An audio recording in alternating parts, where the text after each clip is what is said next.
All right, hello.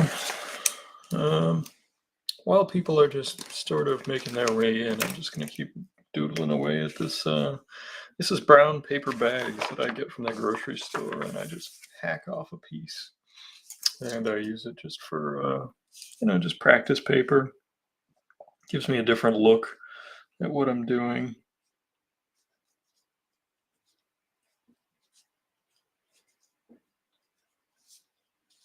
Just some character doodles. It's the kind of thing that I work on when I'm just loosening up in the morning, trying to get myself ready. Even when I'm doing like graphic design or like today, I was working on these giant freaking spreadsheets. I still have to get my creative mind working. So, it's this is the sort of thing I'll draw in those instances, just because I can just draw one little piece of it, and it doesn't have to be a big thing, and I have time to do whatever I need to do in the morning.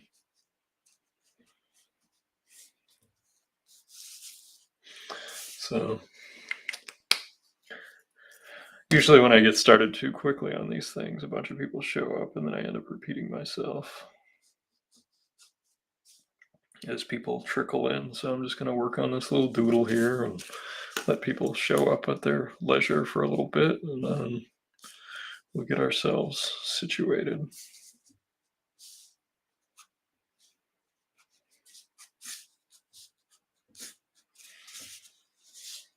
So hope everybody's having a nice evening. I'm a little tired today, but we'll power through. I've been super busy. I'm sorry I'm behind on messages and stuff, behind on everything. Combination of like work and getting taxes done and all kinds of bureaucratic nonsense. It's been a struggle, but we're getting through it. Hey, Jonathan, good to see you. Nice pickups, though. I saw you post. You got some vintage Hulk in there and some good-looking books. I haven't bought much in the way of old comics lately, or new comics, to be honest. Haven't been to. I did go to the store. But yeah, what I'll do with something like this is I'll just I'll take one of my brush pens, and here's one. It's got some tone in it, and I'll just come in here like this and just throw a little bit of gray wash in there. Not a ton. I tend to overcook some of these drawings on this paper, so I try to ease back on the tones. It's really just to help establish the light source, give it some painterly form.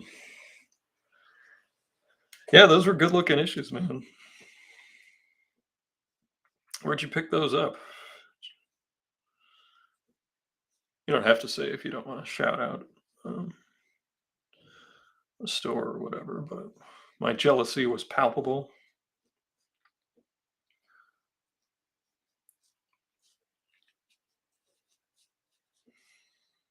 I never actively collected the Hulk. I actually, it's one of those characters that if I see a book by a creator that I like, I'll take his flyer on it, or if I see an old issue in like a dollar bin, but I've never been like, I gotta get every issue of the Hulk guy. Oh, got it at the chicken. Yeah. When is the next used to be Attleboro show? I haven't looked that up. That was so fun when we went last time.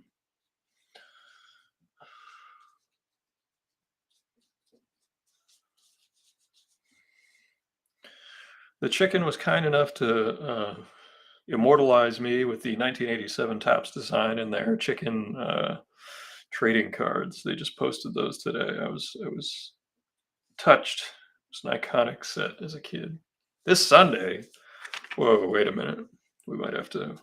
I might have to change my plans. I am on my own this Sunday, so I might have to hop in a car, get some dollar books. That would be a nice way to do the Sunday thing.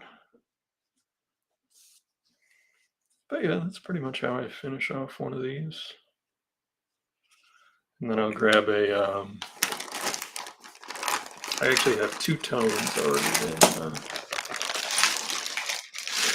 already pre-mixed. This is just ink wash that I've pre-mixed. One of them's a little darker, one of them's a little lighter.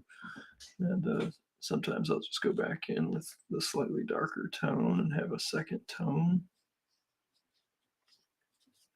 if I think it needs it. Don't want to overdo it, just in a couple of places. And there. That's how I do a warm-up. Real quick, real easy. Relaxing. Hey, we got a California check-in from Ethan in Bakersfield, as he says. Hello, all the way out in Bakersfield. I'm here in Massachusetts, so all the way on the other side of the country. I think we'll lower the camera just a little bit so you can see this better. With our zoom, our fancy hand crank zoom. This is the page I'm working on, and it is a sneaky, difficult page, just because there's so much going on. And what I mean by that is there are different mechanisms in each vertical panel that act concurrently to show the passage of time and the story progressing. Right here in the upper left, where you start to read, England, wow, way over there. Going the other way, we got people on the other side of the ocean.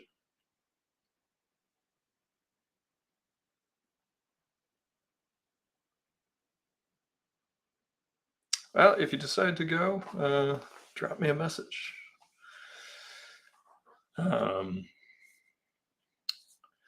We have the tide as one of our measures of time. Like here's our list. We have the tide, and as you can see, the tide begins here above Undersea Hero, and then it's at his waist, and then it's at his ankles, and then the water's completely gone.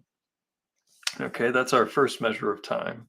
Second being, as the water clears, we see birds, and then there's more birds. As the water pulls back, there's more area of the sky visible. Birds are going to be lower to the water. Okay. And then down beneath Undersea Hero, we see this crab here with his arms up in the air. Now, sometimes certain crabs, when they're hunting, they'll put their arms up in the air and sit very still. And we'll have little minnows swimming just out of reach. There's some little minnows. You can barely see them because I have some lighting here, and you can see minnows starting at the top all the way down. And as the water comes down, the tide comes down, the fish get compressed. Hey, Gene, good to see you. So the fish are getting closer to this crab, and then the tide gets a little further down, and the fish get even closer. And then when the tide pulls back and there's nothing but a tide pool, the crab finally gets his meal. So as we see the tide progressing down, we see the water column compressing, and the crab gets his meal. And the page reads, Undersea Hero is following his instincts. They follow their own measure of time. The sea measures time with tides, 6 hours up, 6 hours down. The ocean takes a breath. Instincts do not. Most sea creatures don't take note of time until it threatens life or becomes an advantage or a snack.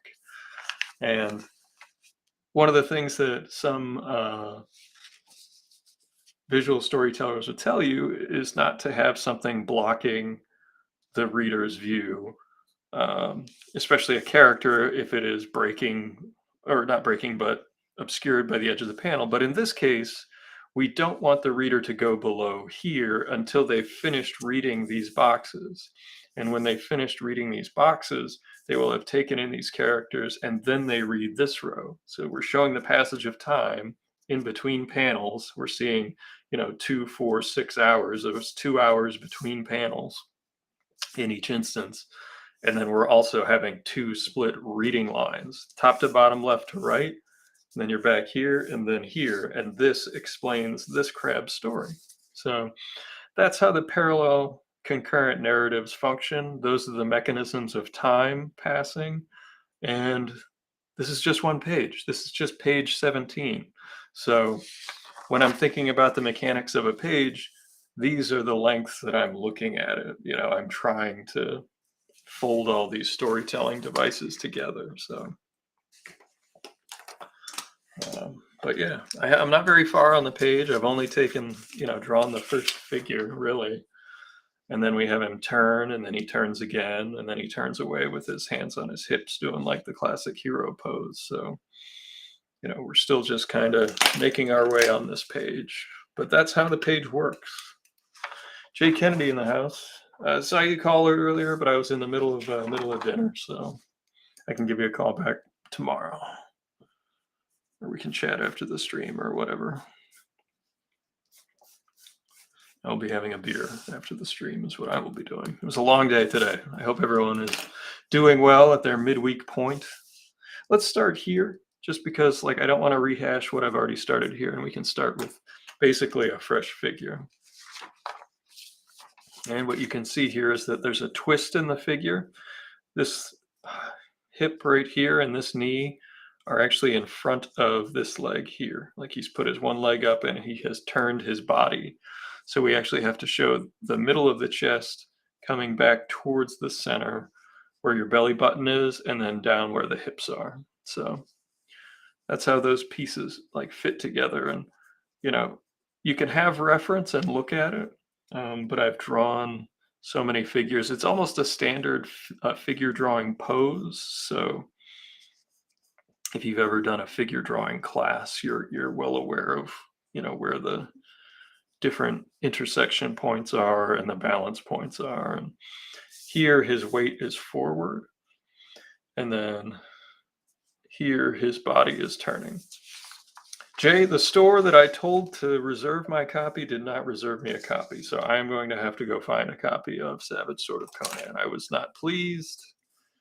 This is why we have polls. They did not pull, and they did not pull an issue of Conan. I hadn't been in a couple of months, but they only pulled 4 of the things I asked for. And I think there were a bunch more than that. Trying to support the LCS instead of just ordering it online.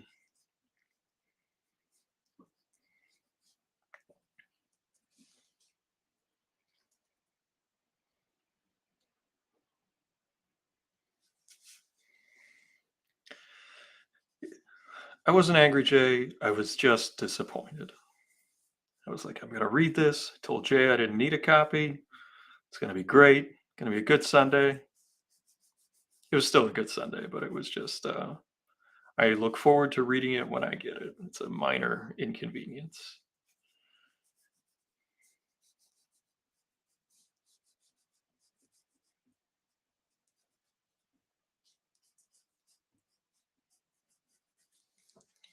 I did see Dune 2, actually. I went and saw that in the morning last weekend. Caught an early show, saved a few bucks with the early show, and thought it was fantastic. I thought it was even better than the first one. So, and I have read basically all the Dune books, even some of the Brian Herbert ones. I do think I missed a couple of the last of them because I read House Harkonnen and House Atreides, and I didn't love them, so I didn't read the ones after that. Those were the only 2 Brian Herbert ones I read. How could they not pull what I request? It's free money. I don't know. It's just guaranteed sales.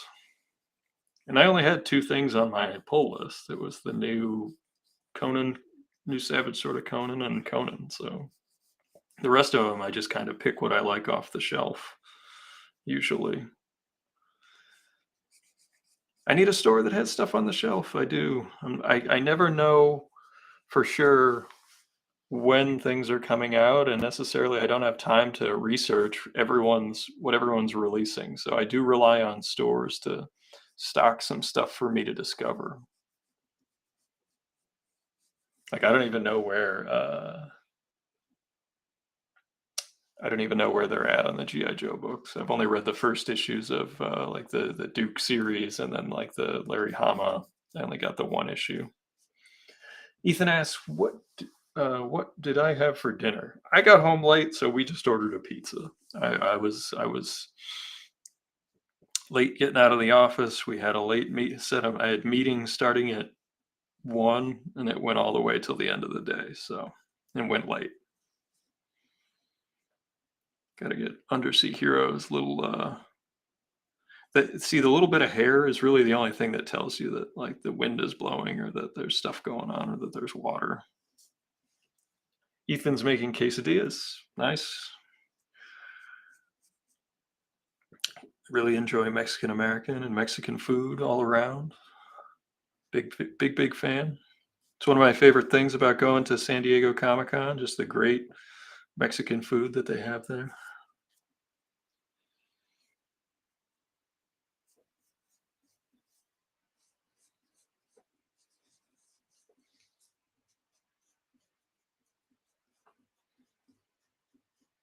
I do. I still love some of the Americanized Mexican food, like the at-home tacos that you make when you're a kid with like the packet of season. Oh, what are you cooking? What's everybody cooking tonight? Or have already or has cooked? Or were you tired and a little lazy like me and just got a pizza? I did make a salad to go with it, so some of it was at home.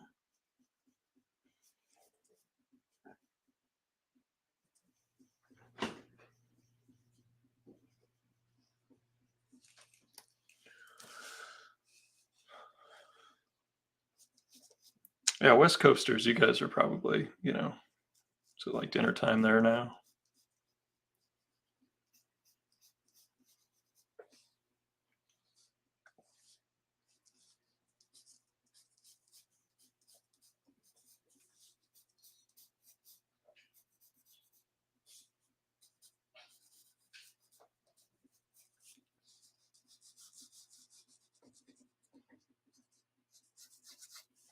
One of the things about Undersea Hero,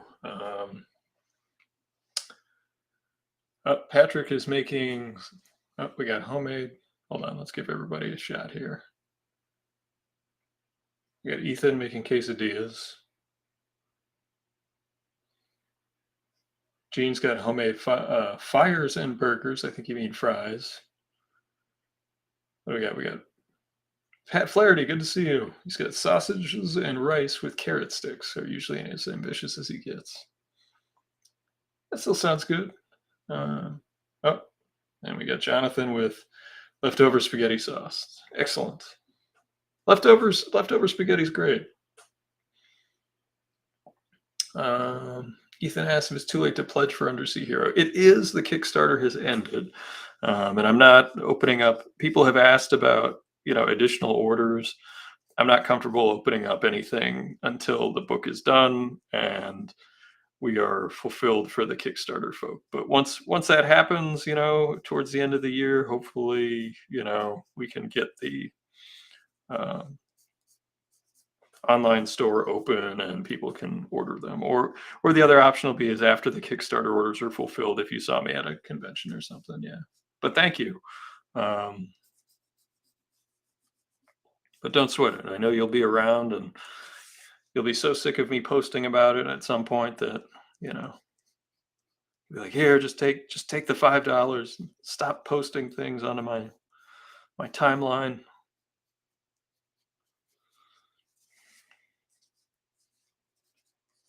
One thing that's tough about Undersea Hero, and I have to catch myself, is that he's not as tall as you think he is. So like the proportions are a certain like the chest height and then where the hips are. The belt really helps me balance his size. He's got that mass.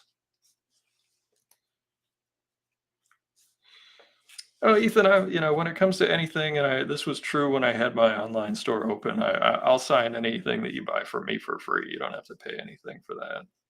The only things I charge for is like if you want me to mail it in for grading or, if you want to sketch on it or something like that. But signatures are always free unless you're getting it graded. And, if there's a guy staring I always thought it was like, the guy standing there watching me to grade it is getting paid. So I would collect money for a charity or a food bank or whatever, at least, and try to do something with it. Or the Hero Initiative, done plenty of stuff with the Hero Initiative.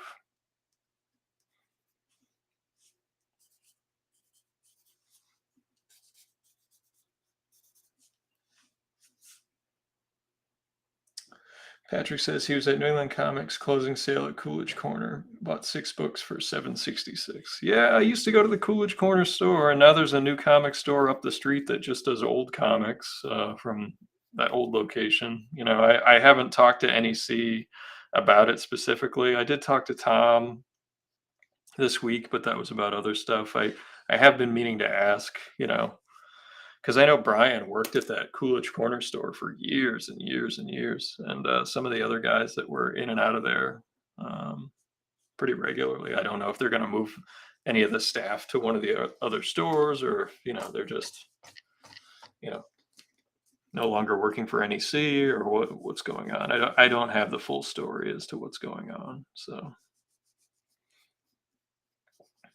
but yeah, that was the last in Boston proper store that they had, since they had closed Cambridge and the other one there. Um,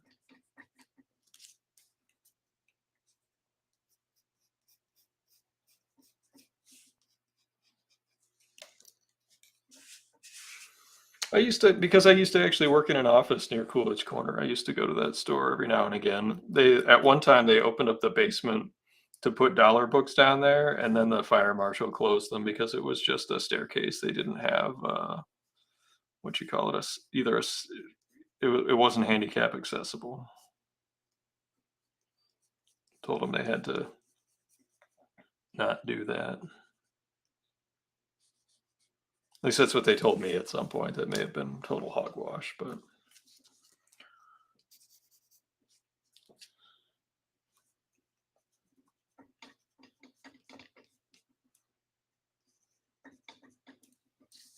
yeah, the Coolidge Corner store. That's true, Jonathan. They did have one in Florida. Ethan asked, "What was my favorite non art comic job you ever had?" Um, I don't know. I mean,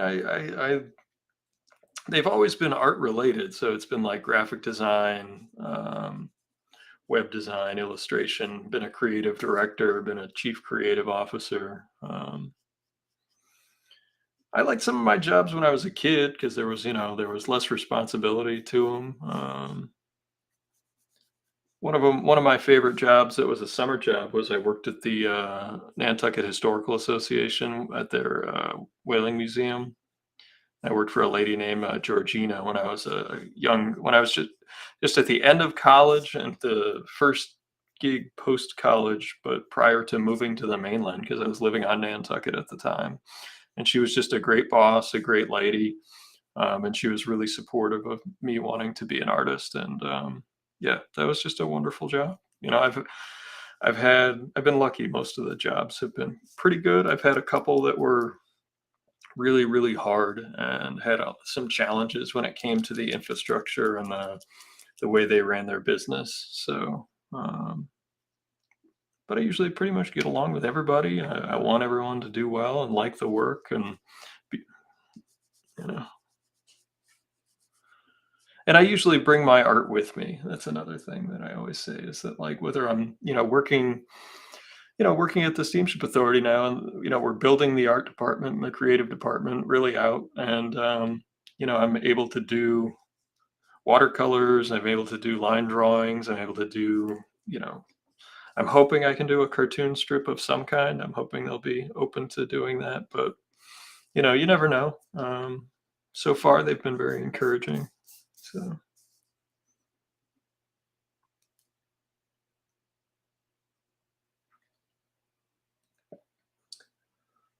Gene says the rent was getting too high for the building. We tried making a deal to get another place, but it fell through. Okay. All right. That makes sense too. I mean, been there forever. I know nothing about the ownership of the building, so.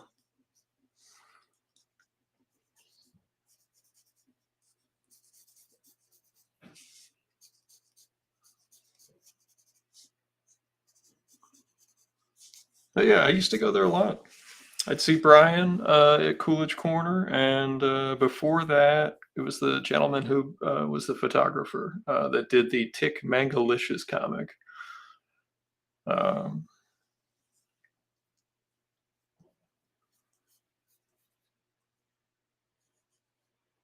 Robbins, I believe was his last name. I didn't really go in there that much because I was living in Quincy at the time, so I would just go to the Quincy store. Patrick says Jeff Smith's bone finally convinced me to knuckle down and read Moby Dick.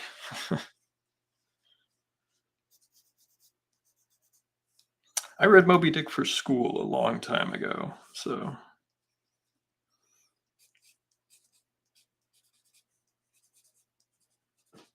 And working on Nantucket, everybody read Nat Philbrick, so you read In the Heart of the Sea. They made a movie out of it, and I think one of the Hemsworths is in it. I don't know if it's Thor or the other Hemsworth, but um, they did make a movie out of that.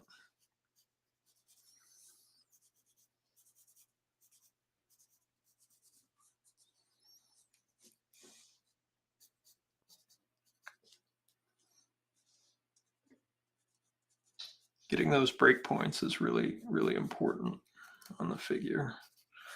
And right now I'm still working on just the silhouette, so.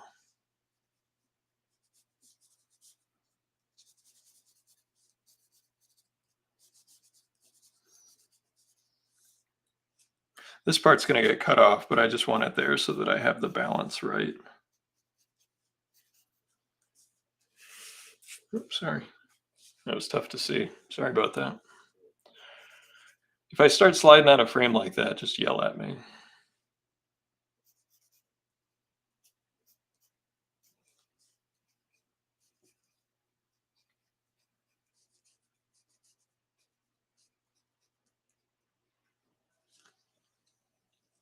But hey, if we get that cartoon strip that I have an idea for at the steamship, I'll be sure to post where you're able to read it if it happens.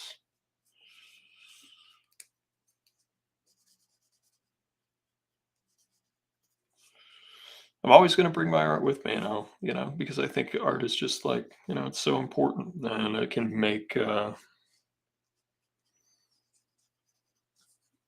things exciting, less boring. So Ethan says he can't wait for the Deadpool and Wolverine Save the MCU July 26th. I'm looking forward to it. I've always said those first two Deadpool movies, I did not expect. Like, I'm not a big Deadpool reader, and I never have been, even though like I was there when he was introduced in the 90s. I was reading comics and stuff, but he was never. I didn't really like X Force. Um, I was one of those weirdos that actually liked the later issues of New Mutants that Louise Simonson and Brett Blevins and God, I love Brett Blevins' artwork. I don't think he gets nearly enough credit. Who were the other guys that were on that book? John Bogdanove, Terry Shoemaker did some of it. Who were some of the other artists? There were just all kinds of artists that were doing different stuff at the time. But the two movies I found highly entertaining. So, and it had a very good version of my favorite X-Man. They had a good Colossus in it, as like the moral compass, which cool.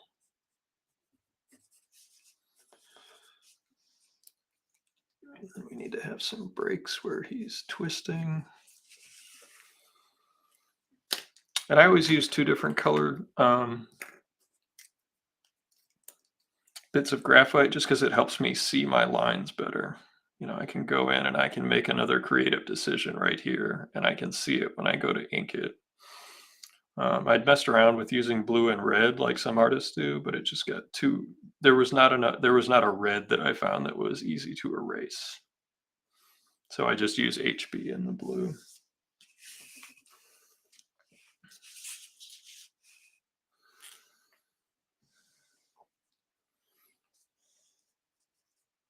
It's interesting to see, where they're putting the Fox X-Men characters into things. I know that their deal has to do, like, one of the reasons that they're waiting, or at least that I'd read this. So again, sourcing on it was pretty good.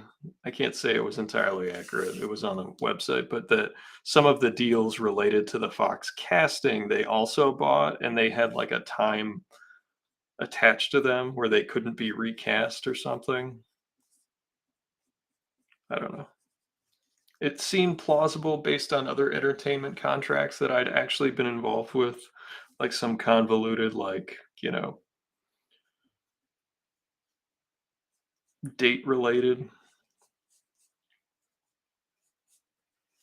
So, but yeah, I'll check it out. I don't know if I'll see it in the theater, but I will absolutely watch it on TV. I just don't go to the theater as much as I used to. It's expensive, and breaking away time is tough, especially on a weekend when I'm working on Undersea Hero, doing chores, going grocery shopping, doing life stuff like taxes, car repairs. Had to do car repairs the last 2 weekends. That was, driving straight to the garage from work on a Friday and then picking up and paying for car repairs Saturday afternoon. So that was 2 weekends in a row of that.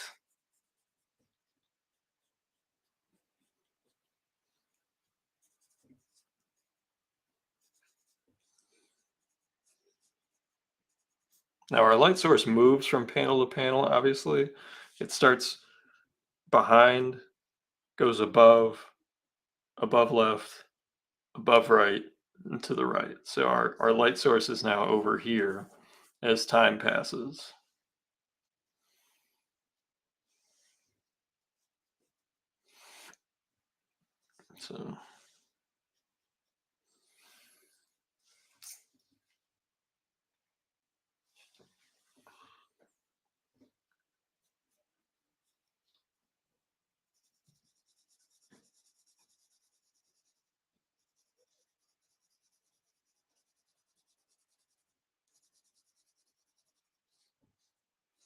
So if our light source is over here, we're gonna have like a rim light going on, but this will all be blacked in.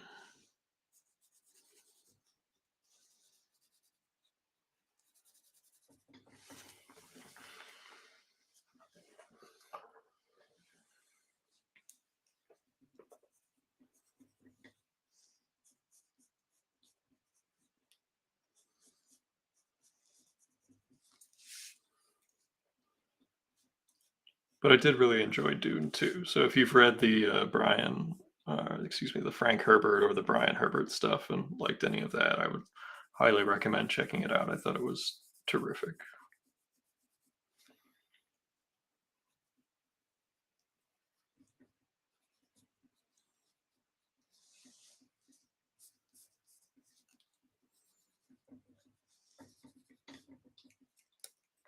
Since our light source is here, trying to think of how the cast shadows would work.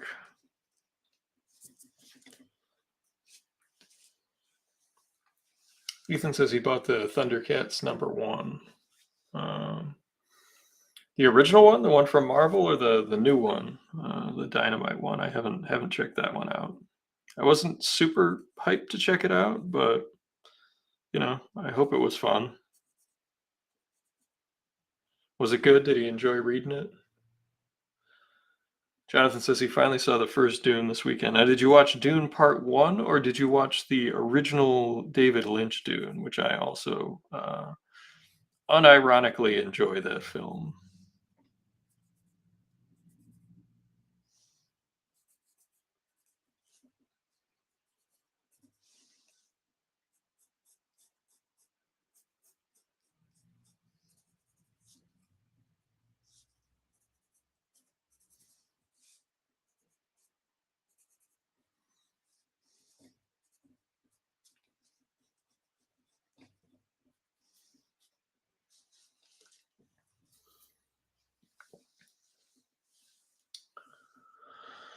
Ethan says he got the new one, and Rob Linfield, I assume you mean Liefeld, did a good job on the cover.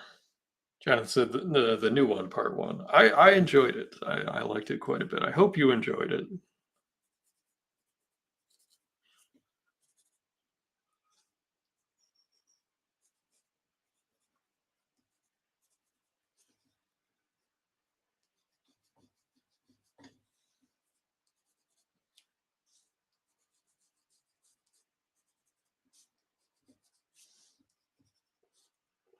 Light source is over here, so we're actually going to have a lot of dark area on this side of the figure. And on this part of his stomach that's bent. I'm thinking, I don't know, I'm looking at this. Where's the water level here? Oh, it's at his ankle. So actually, we're going to have the water level here. So we're actually going to lighten up what's beneath the water level so it looks like it's underwater. So like we'll have hard right here, the end of that, and then we'll actually leave this open and we'll just do that with like either color or what.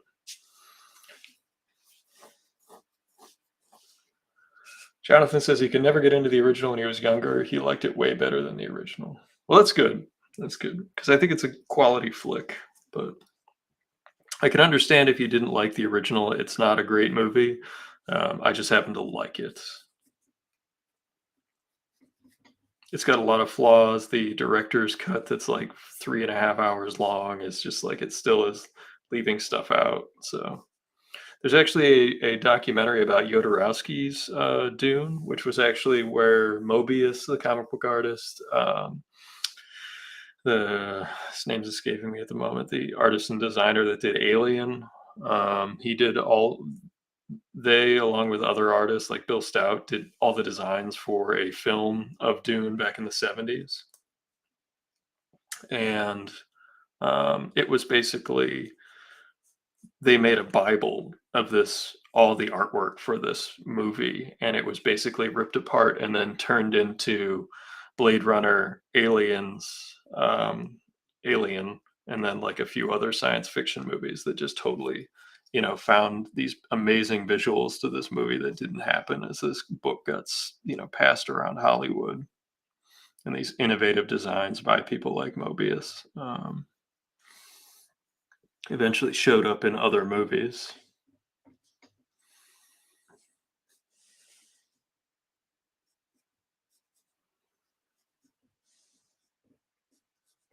Giger, that's it. H.R. Giger, yes. Thank you. And there's a documentary about that guy as well that I saw that was pretty good. But yeah, but the Jodorowsky's Dune documentary is well worth your time if you enjoy the making of films and like how movies influence each other, and especially if you like Mobius's work. There's just thousands of drawings. Um,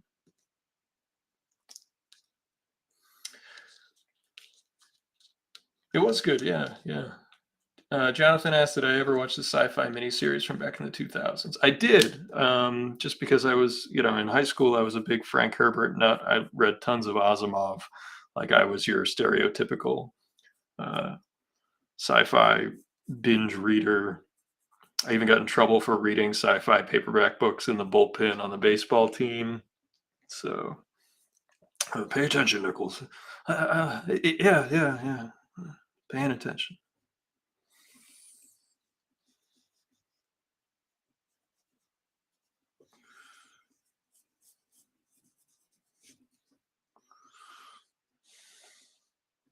You reading another one of them out of space books. Run the labs, Nichols.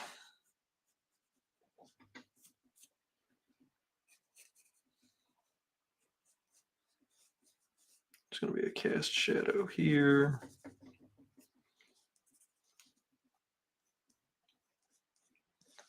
Oh yeah, Patrick Flaherty says you're out. Got me in a little trouble, but that's. I think that's the acceptable kind of trouble. Got to get into a little trouble. Like, why'd you get in trouble at school today? I was reading. I got in trouble for reading. So sorry. How do you get in trouble for reading at school? Well, I did it. Got in trouble for reading, got in trouble for drawing on the back of homework. All kinds of like, I didn't know you could get in trouble for that stuff.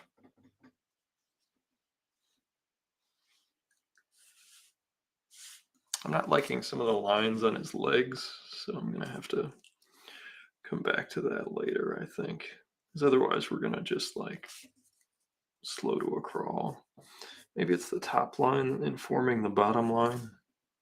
Yeah, that's it.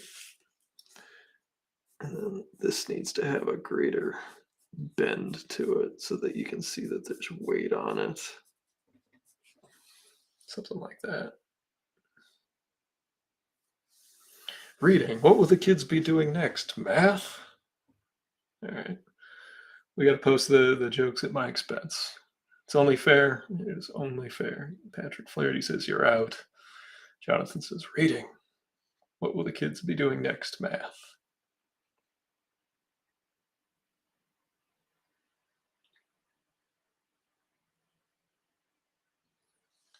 Patrick says if you want to save time, just pour ink on a page and say it 200 feet. It's 200 feet beneath the ocean surface.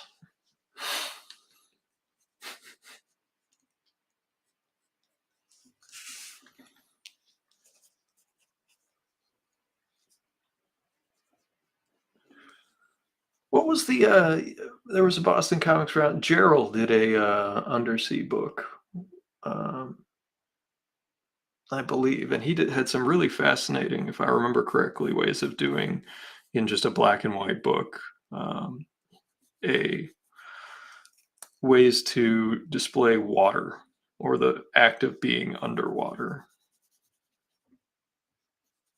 So I remember that being pretty cool. I don't remember the name of his book, but I remember liking it when it came out.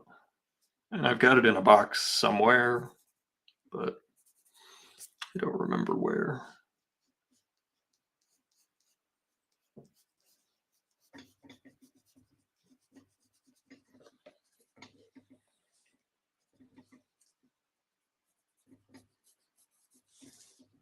I keep seeing, speaking of the round table, I keep seeing Danny Dan Mazer posting pages from his graphic novel that looks its usual incredible self.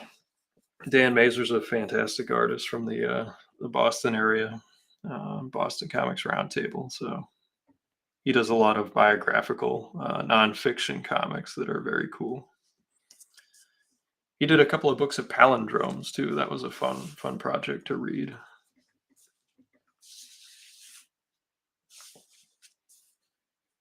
That's not bad. I'll add the details of his suit just because doing them in pencil just makes it messy. It's got the crisscross pattern instead of the scales or whatever. And then, like I said, this part here of his arm won't be here, and this part of his leg won't be here. And we want we want the viewer to stop. We don't want them to keep looking beneath what's beneath Undersea Hero until they read the caption boxes here. And there's a slight arc to the heads, like so it's down and to the right.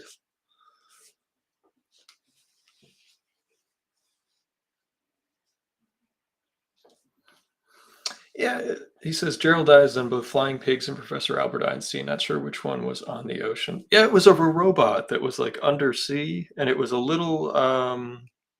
They were small ash can sized books. I can't remember the name of the book. And maybe it was just one chapter of a series was under the ocean, but it was about a robot that I remember. Make sure we get our line right there. I gotta move this figure down some.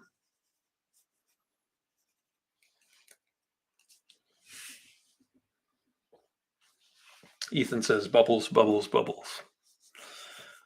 It wasn't just bubbles. He had different ways to cut out interesting shapes using black ink. Because Patrick made the comment about just spilling black ink and saying it's 200 feet below the ocean surface. His comment just made me think of Gerald's work. If I find it, I have all of the books that size in the same box. So it's got Geraniums and Bacon, which is Kat Lemmy's beautiful work. It's got some of just a whole bunch of different folks books. It's got the early Barbarian Lord books by Matt Smith. So if you know Matt's work, he's been working on Hellboy lately.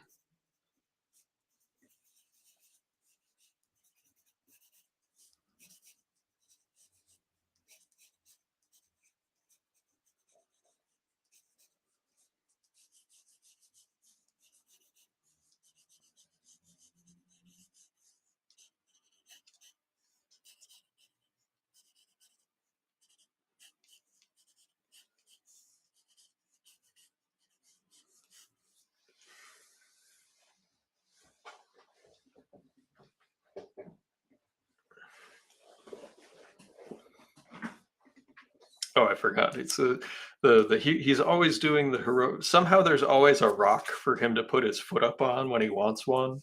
And again, this is not something that I'm going to write, like, hey, look at the rock that his foot is on. But I hope people notice over the course of the story that when he has to go into a heroic pose, there's always a rock or a ledge or something for him to put his foot up on and look slightly more heroic.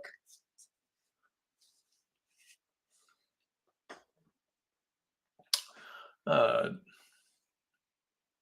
Dernan Iron Knuckles says Wolverine versus Tiger Shark or Namor number one has some good underwater scenes of movement.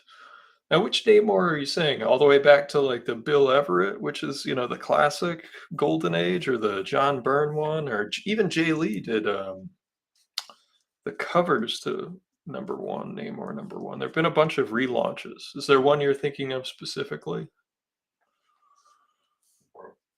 Because Bill Everett is just like such a great artist. Another guy that doesn't get a ton of credit, in the current um, comics history world. He was such a great artist.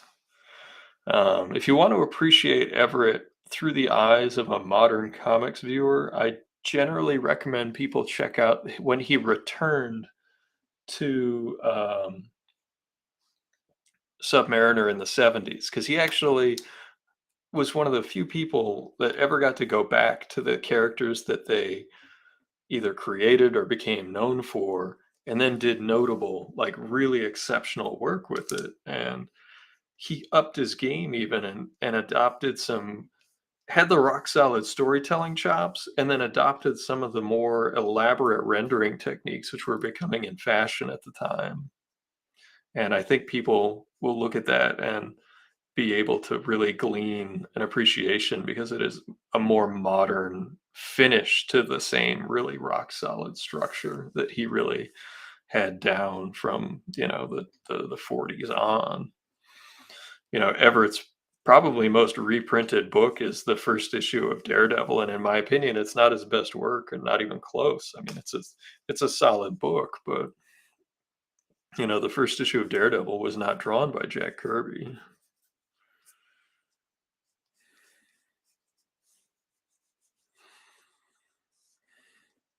Little hair curl, always gonna have. I enjoy drawing the stupid little hair curl.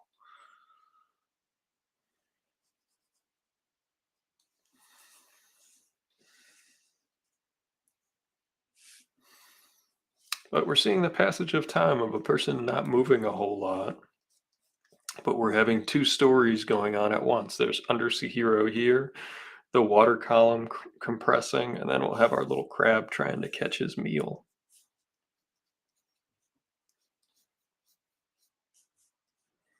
Just working on shapes. Undersea Hero, the character, is really just a whole bunch of geometrics locked together to make hopefully an interesting silhouette.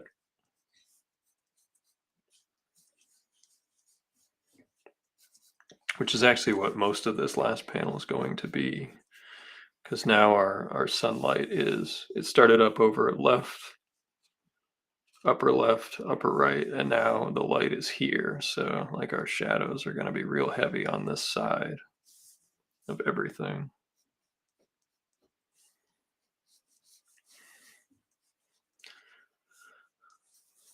Doing my best here. My drawing time has been down, so my confidence has been fluctuating. So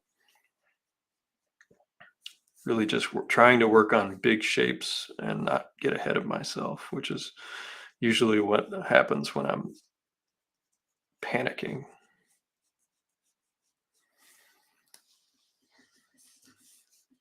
I read a fair amount of Namor, but it was not my favorite character. The reason I read some Namor is because you could get tons of issues in the bargain bin. Like the entire John Byrne run I put together for 50 cents or $1 a piece. And then I got a chunk of the Namor run and then the Jeff Isherwood run. And it was just because, like, is it the best comic or my favorite comic? No, but it was always entertaining. It was, and I actually think that that's some of Jeff Isherwood's best work is actually on his time on Namor. I actually like it better than his Conan work, um, believe it or not. My favorite of his is probably his Doctor Strange stuff because when I was a kid, he did the artwork for the annual that year, and that was one of the first Doctor Strange series books I ever read. I read that before I read Brunner, and Butch Geist did the relaunch, and then you had Chris Warner, whose work I loved on that book. The Chris Warner, Pete Gillis issues at the end of Doctor Strange, the series is, I think, really, really fun and interesting. Chris Warner is probably best known for drawing the Predator comics for Dark Horse and then being the art director at Dark Horse for decades. He worked there with Richardson and stuff, well, both Richardsons. But he actually just left Dark Horse like a year or so ago. I'm hoping that we'll get to see him draw more, just because I really like his drawing. I think it's interesting. He was inked by an artist named Randy Emberlin, who was an inker that inked the '90s Mark Bagley run. He had a very slick line, and it was very interesting to see uh, Chris Werner's stuff inked by him, and then being inked by an artist like Tim Bradstreet. Namor Annual #3. Okay, cool. I will look that one up.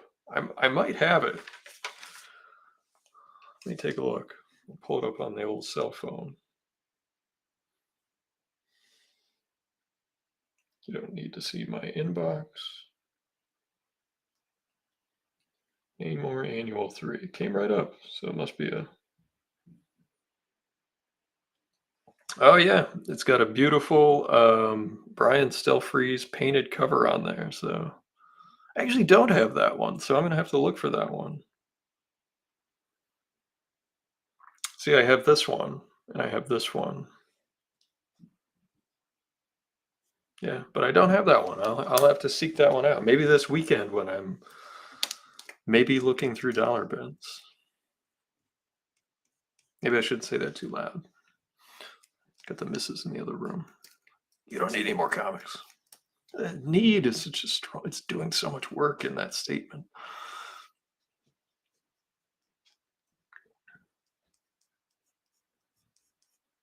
I don't know. I just give myself a budget of like $40 for the day or something. Some small amount of money that won't kill me. Even though I definitely have taxes I got to pay this year. So, but I set that money aside.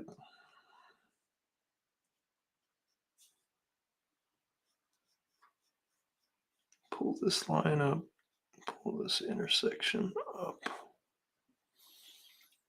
At a certain point, I just have to try to trust myself that I know what line is right and think my way through it. I don't need, you must. Exactly, yes. Jonathan says it properly that we'll just pop it up. You don't need, you must have. Sometimes you just need some cheap thrills, some dollar comics really help get through the tough, tough days.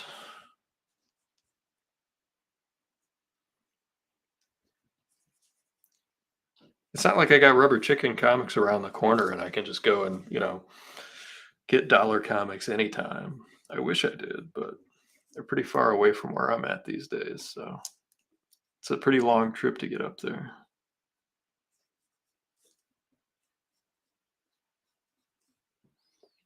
Great store, worth the trip every time, but it does take me a while to get there.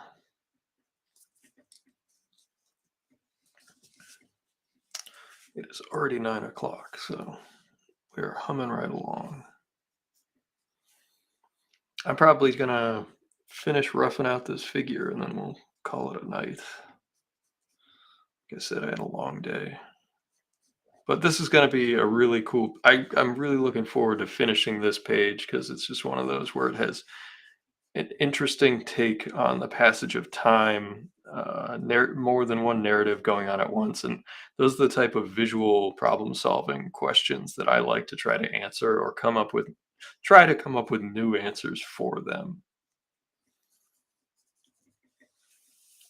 I don't know, I'm gonna have to fix this. I don't know why I'm having trouble with this collarbone. Right there, and then it comes back. I think because I want him to appear to be kind of sticking his chest out, that we might even, if the light source is over here,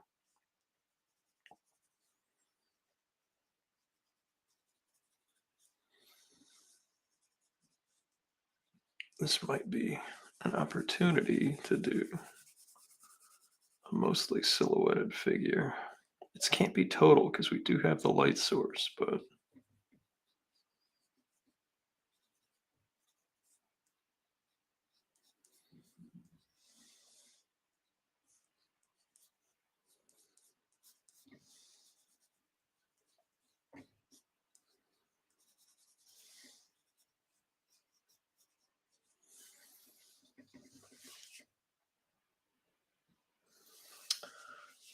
hey, Michael. Brandon says, looking great. Thank you, Brandon. Jonathan says, yeah, I've been a number of times the past year. If they were closer, they'd have my pull. Oh, totally, totally. Um, Michael says, hello, this looks real good. Thanks. Working hard. I go through the whole breakdown of all the different timing mechanisms and storytelling elements early on. I won't bore everyone with a recap of that. That took me quite a while. Um, Ethan says Namor is my favorite anti-hero. Did you see Black Panther Wakanda Forever? I have not seen that movie. I've heard mixed reactions, but I don't have Disney Plus, so I don't generally get caught up until they're like on Comcast.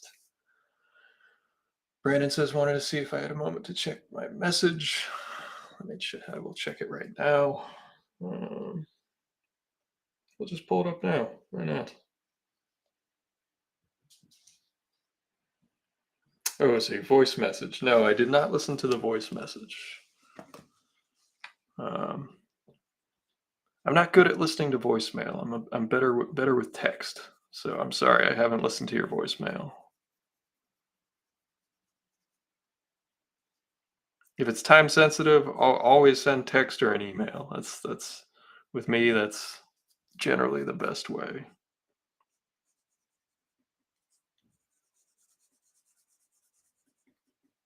And we're gonna have some glove shine right there.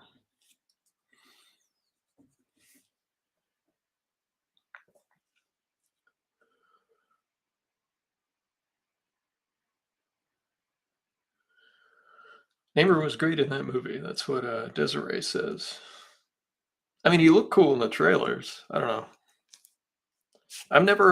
As long as things are done well, I'm very rarely a person that says like it has to be the same as the source material.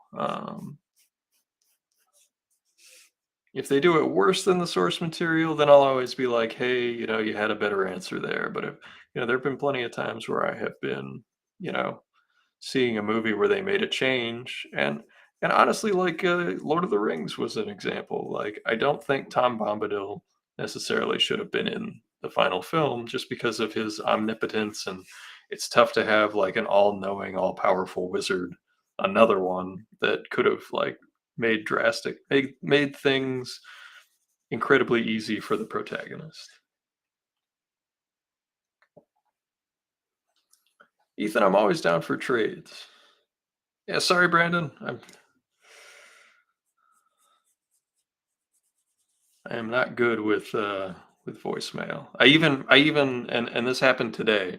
I had my dentist call me, and it was one of those like, "Hey, we had someone cancel. Would you like to come in?" I didn't listen to the message. I just read the transcript of the voice thing on my phone. If that makes me a bad person, I'm sorry.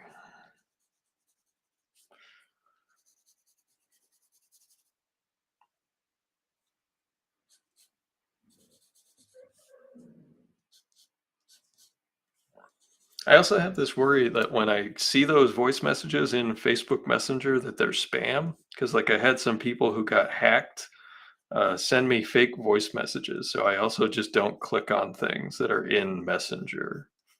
I don't know if that makes me seem too paranoid, but that's that's the other thing working against the voicemails in um, Facebook Messenger specifically.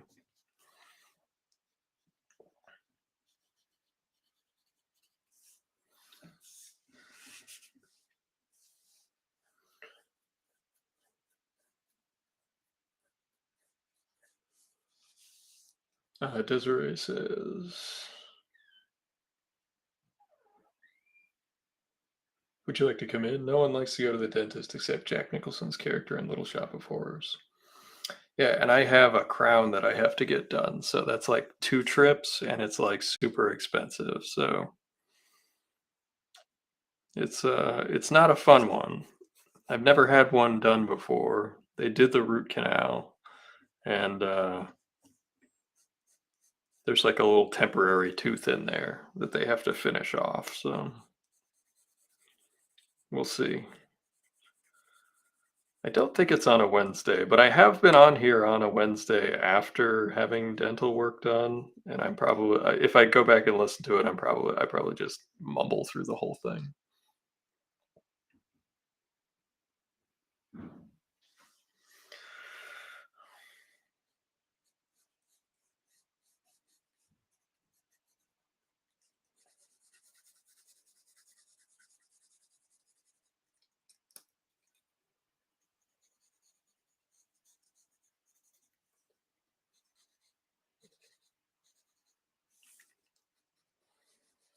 And if any of my pals have a Kickstarter or anything, um, project that they want to promote, always feel free to drop it in the comments. For my pals, that's the least I can do. I haven't been on social media as much either lately, just because I don't really have any time for personal stuff like that during the day anymore. Um, Sometimes I'll hop on, throw a few likes out there or comments on my lunch break or whatever, but that's really it. Um, Someone said that it's still shows up that I'm active or whatever, but I swear I'm not on my phone. I don't know if it's because like it moves in my pocket or something, or it's in my bag, or because I have the app. I have no idea, but I am not generally ever on my phone at all, my personal phone during the day. That's right. I have a work phone. Yes, I do. I have a work phone. I actually work with a person who's really excellent with social media. I help with the social media stuff. Like I do the Throwback Thursday content over there, and anytime you see a drawing, and there might be some other projects and stuff I'm involved with in the future that I'll do the content for. I don't always share it, but yeah, if you want to see some history stuff. Jonathan says crowns are not that bad, wallet hit notwithstanding. Well, that's good to hear. I think they already did the bad part, which was the root canal. Ethan said he's writing his own comic right now called Tactus, and it's my five kids and me as poor vigilantes, like broke Batman fighting crime as a family in costumes. Very cool, man. That's pretty neat. You get your family involved. Are you drawing it? Are you just writing it? Or yeah.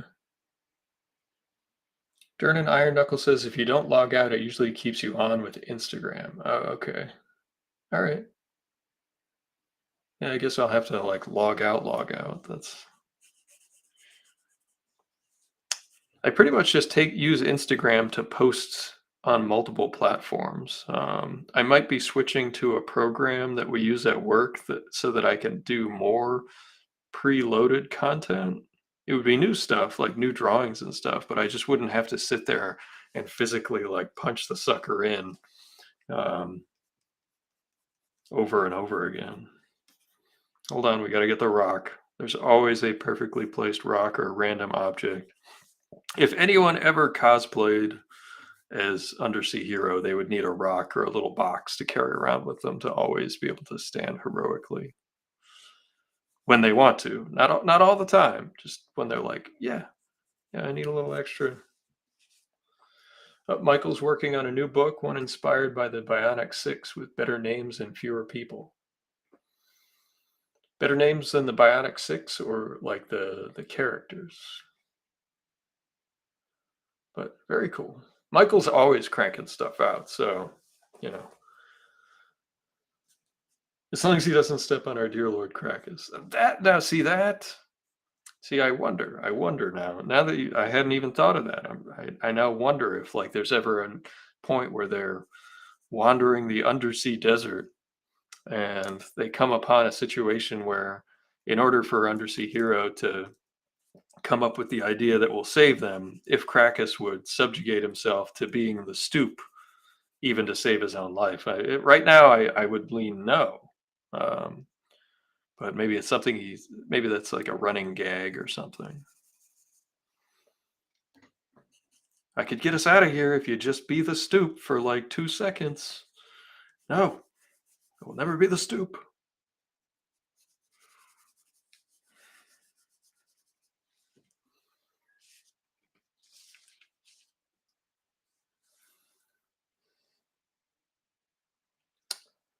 Dernan says, I used to do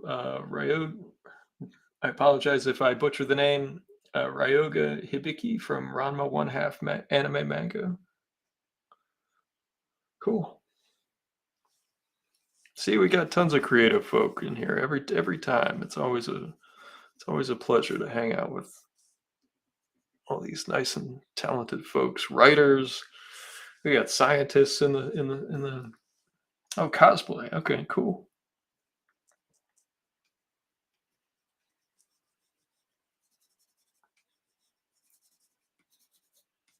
Always amazed. Ray Ramos is a local cosplayer, semi-local. He's in the next state over to the left, I believe. I think he's in Rhode Island.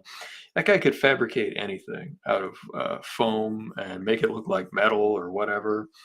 He has a cyborg cosplay that I just every time I see it, it's just unbelievable. I don't know how he doesn't clean up at every costume contest he's in.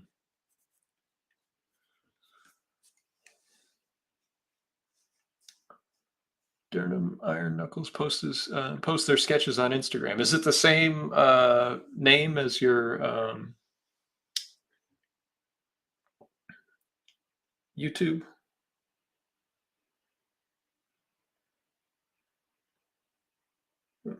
Oh, we got folks asking for your Instagram. I think mine's just Ian Chase Nichols, but I don't know if it's Durnan Iron Knuckles. But I just pulled it up on the screen, so if it's the same one, that's what it would be. So,